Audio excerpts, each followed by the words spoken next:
Médicament cure-acné à partir de 20 mg sur une période de 16 à 24 semaines.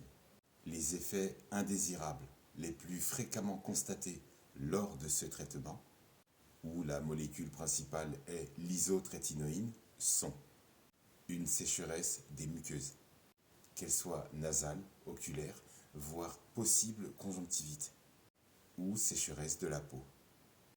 Certaines adolescentes, certains adolescents, quand les doses prescrites étaient beaucoup trop élevées, ont souffert d'hypervitaminose A, qui se présente et se manifeste par de possibles maux de tête intenses, des nausées ou des vomissements, une somnolence, une irritabilité et ou des démangeaisons.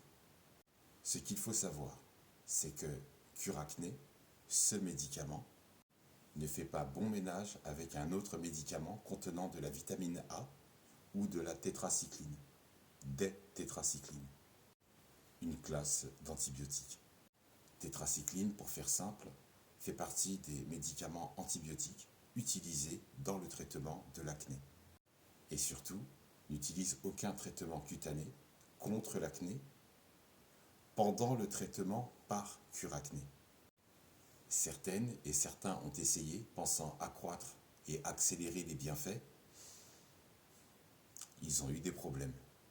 On parle de cure-acné, mais il y a aussi tous les autres médicaments fabriqués en laboratoire et qui contiennent la molécule isotrétinoïne comme Roaccutané, Acné Retrait, Procuta, Contre-acné, qui en fait possèdent un dérivé de la vitamine A pour traiter de l'acné sévère.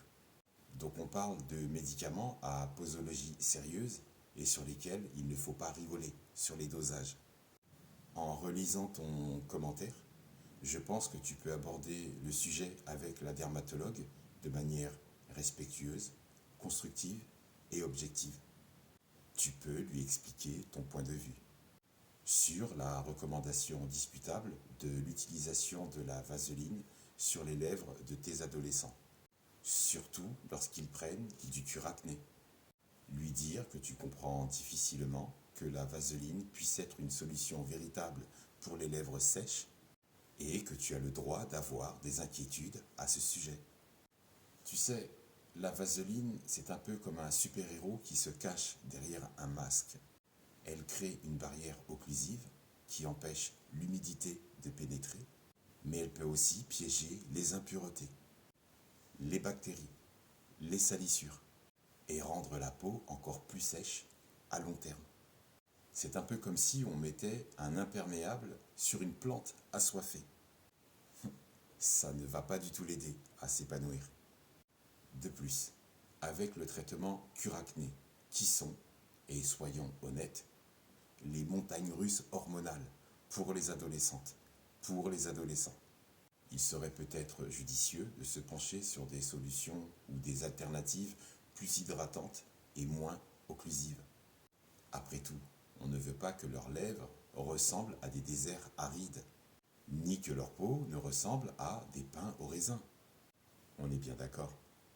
Je pense qu'il serait bénéfique que les professionnels de santé se tiennent davantage informés sur les produits qu'ils prescrivent aux patients, plutôt que de se laisser séduire par des personnes douées de parole qui représentent des laboratoires pharmaceutiques cupides qui ont pour but de vendre des produits sortant de leur laboratoire et qui ne se soucient pas de la réelle santé des citoyens, mais plutôt de leur santé financière.